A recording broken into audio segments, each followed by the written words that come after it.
Bienvenue sur le podcast Aligner, simplifier et structurer son entreprise. Je suis Stéphanie Didier. Depuis 2012, j'aide les dirigeants à sortir du chaos opérationnel pour retrouver leur liberté. Pour beaucoup d'entrepreneurs, la structure, c'est soit la forme juridique, le statut, soit la partie organisationnelle, les systèmes, les process. Mais pour moi, la structure, c'est bien plus que ça. Dans cet épisode, j'ai envie de vous parler de ce que je veux dire, moi, quand je parle de structure. Pour moi, la structure, c'est l'ensemble de tout ce qui compose l'entreprise, du statut juridique au nom, en passant par la façon de travailler et de gérer l'entreprise et les ressources humaines, par exemple, jusqu'au branding, la facturation et la visibilité sur les réseaux sociaux. Pour que l'entreprise fonctionne et donc tienne sur la durée, il faut une cohérence dans toutes les sphères de l'entreprise. Sphères que j'appelle aussi piliers de l'entreprise, je vais vous les redonner pour que ce soit plus clair. Le premier pilier, c'est le socle stratégique avec la vision, la cible, le positionnement, le message, l'offre, etc. C'est vraiment le socle stratégique. Le deuxième pilier, c'est la viabilité, le modèle économique, le cadre légal, la gestion, la sécurité. C'est ce qui va faire que votre entreprise est viable. Le pilier 3, c'est l'acquisition, la stratégie de développement, les canaux de diffusion, comment avoir des clients récurrents, pour faire simple. Le pilier 4, c'est les opérations. Et c'est souvent ce pilier qui est réduit à la structure. On parle d'organisation, de process et de système. Le pilier 5, l'expérience client, avec la relation client, la marque, la communauté, le produit, etc. Enfin, le pilier 6 est le pilier structure. Je ferai un épisode de podcast sur ce pilier-là parce qu'il mérite au moins ça. C'est le mindset, l'énergie, la posture de l'entrepreneur. Et si pour moi la structure c'est tout ça, c'est parce que j'ai vu de nombreuses entreprises se planter parce qu'il manque un pilier. Oui, un seul pilier peut faire foirer une boîte. Je vous donne des exemples avec des entrepreneurs que j'ai vraiment connus, qui sont des vrais exemples. L'exemple 1, c'est l'entrepreneur où tout roule mais qui tombe malade par exemple et qui n'a pas de prévoyance. Le pilier sécurité non abouti. Résultat, il ne peut plus travailler, les charges continuent, les clients aussi, mais lui ne peut pas suivre. Il n'a pas anticipé, la fermeture se rapproche. L'exemple 2, l'entreprise a tout. Il a des clients et produits, mais il a une faille dans sa gestion administrative. Il n'arrive plus à suivre le rythme de la facturation. Il ne relance pas, il se remet à facturer quand il a besoin. Résultat, il est toujours en flux tendu et en stress, alors que tout pourrait aller bien. Exemple 3, l'entrepreneur en décalage entre son offre et son branding et la prestation. En fait, l'entreprise va fonctionner, mais les clients vont être déçus, donc ils vont pas revenir, ils vont laisser des mauvais avis, et donc la clientèle ne va jamais se renouveler. Alors qu'en fait, s'il s'était positionné en milieu de gamme, par exemple, en offrant les mêmes services, les gens auraient été contents de la prestation et donc ça ne se serait pas passé de la même façon. C'est vraiment des exemples qui sont déjà arrivés. J'en ai plein des exemples comme ça. Il y a beaucoup d'exemples où en fait un pilier peut être problématique. Et donc c'est pour ça que moi j'interviens pour voir la cohérence dans tout ça. En fait, le problème, c'est que quand on est entrepreneur, et je m'inclus, c'est pour ça que je dis on ne peut pas voir ce qui n'est pas cohérent, et ça pour plusieurs raisons. La première raison, c'est que l'entrepreneur est souvent en réaction, ce qu'on pourrait dire la tête dans le guidon. Il va parer au plus urgent, et il n'arrive pas à voir les incohérences. Le deuxième point, c'est ce que j'ai appelé les jeux de pouvoir, les difficultés de régler en interne. Ça va souvent avec l'ego de l'entrepreneur.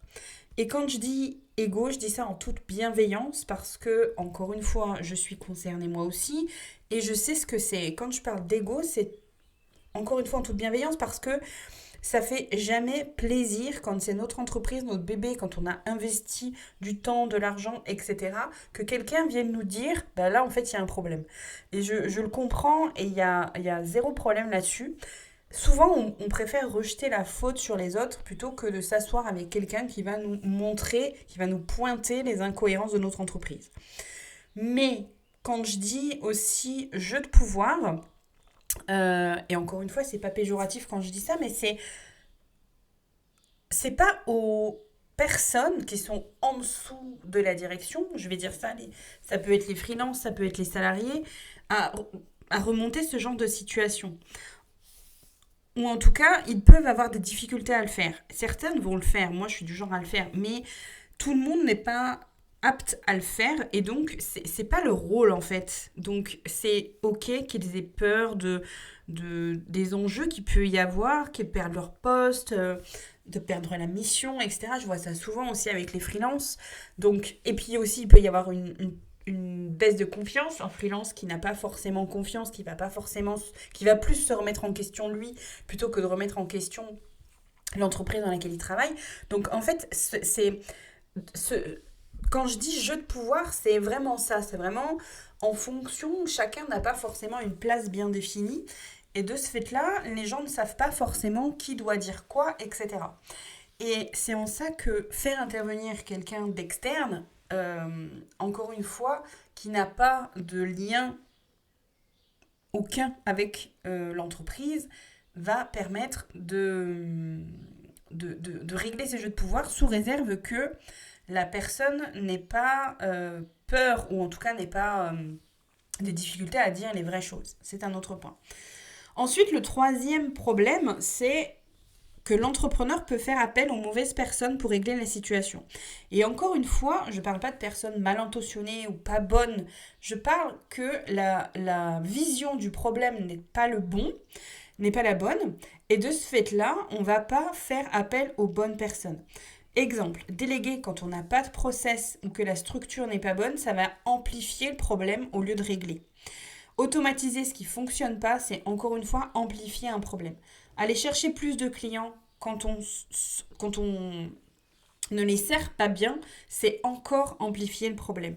Et en fait, c'est pour ça que moi, j'ai envie de sensibiliser à tout ça et que j'ai envie d'expliquer que c'est la cohérence de tout ça qui est importante et que ça sert à rien d'aller chercher des clients si vous ne savez pas. Et encore une fois, il n'y a pas de jugement là-dedans, hein. En fait, ce qui est important aussi, c'est que dans mes interventions, il n'y a jamais de jugement et il n'y a jamais de... Chacun fait comme il peut et chacun fait avec ce qu'il a. Donc, il y a zéro jugement là-dessus. Par contre, il m'est arrivé aussi d'échanger avec des personnes qui pensaient avoir besoin de telle typologie de personnes, alors qu'en fait, ce n'étaient pas les bonnes typologies de personnes. Parce qu'ils n'ont pas la bonne vision de leurs besoins. Pourquoi ? Parce qu'ils ne savent pas déjà quelles sont les personnes qui peuvent être les aidants. Je vais vous donner un exemple plus concret parce que là, je sens que je ne suis pas forcément claire. Je vais vous donner un exemple. J'ai une cliente avec qui j'ai échangé et en fait qui cherchait quelqu'un pour l'aider sur son administratif. Et en fait, elle, la première option qu'elle avait eue, elle avait été sollicitée, en fait, hein, c'est quelqu'un qui l'avait sollicitée, elle avait été sollicitée par une OBM. Et donc, pour resituer un petit peu, une OBM, elle va vous aider sur l'opérationnel, sur la stratégie, va mettre en place des process, elle va vous aider sur la structuration, etc., etc.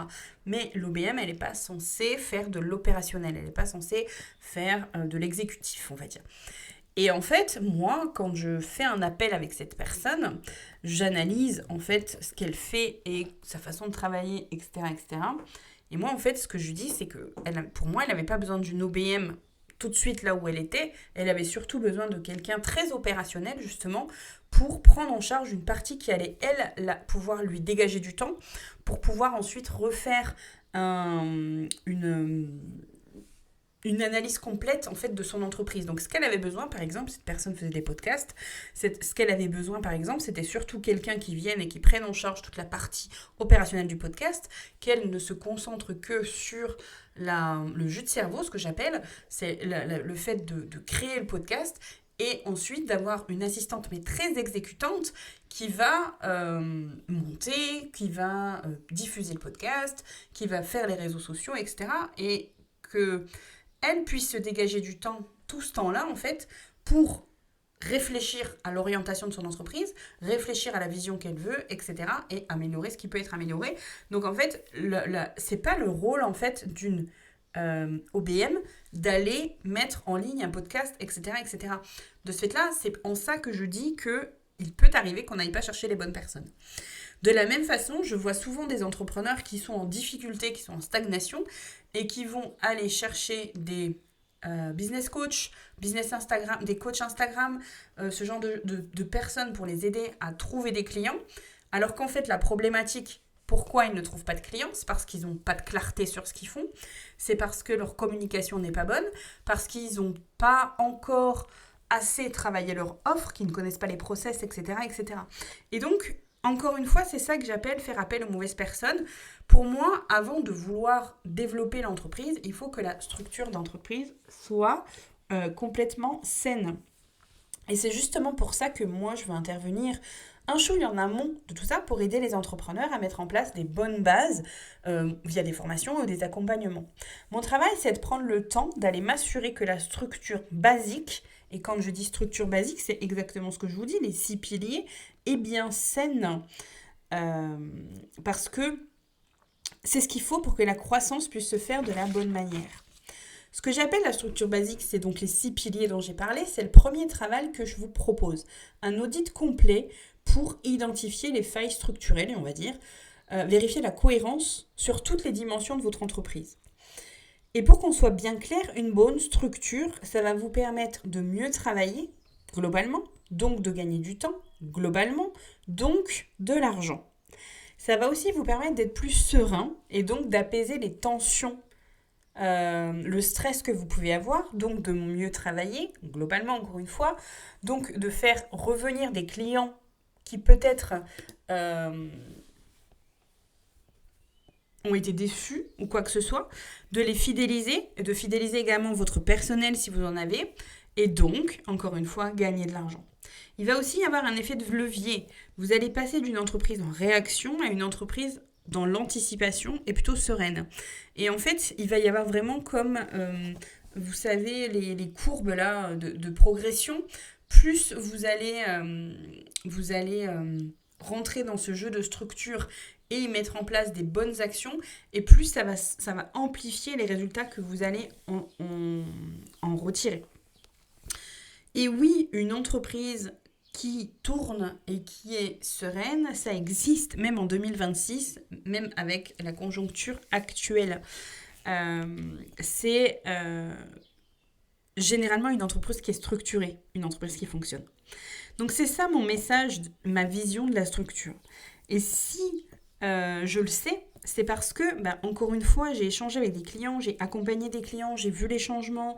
Parfois, juste un petit ajustement permet d'augmenter le chiffre d'affaires. Dans le prochain épisode, je vous expliquerai plus en détail comment moi je vous aide concrètement et comment moi je peux intervenir sur ces 6 piliers.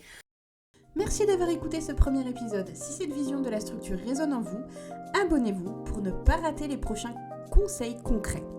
On se retrouve la semaine prochaine pour remettre de la clarté dans votre quotidien.